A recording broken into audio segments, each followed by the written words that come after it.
Clearly, we need to have in this country exactly what President Trump called for, which is that we need a moratorium on immigration from third world countries until we can heal ourselves as a nation, solve our education issues, solve our healthcare issues, our public safety issues, our assimilation issues, our cultural issues.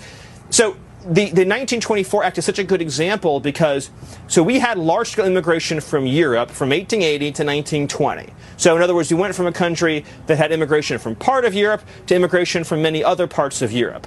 But even other European countries pose enormous stresses on the U.S. system, both economically and in terms of security. There's a lot of crime, a lot of threats to public safety and order, and those were addressed with very strict immigration quotas. What they don't teach you in school is that from 1920 to 1970, there was negative migration. There was a half century of negative migration. The foreign-born population declined by 40% for half a century. During that same time period, Will, the U.S. population doubled from natural childbirth. That was the cauldron in which a unified shared national identity was formed.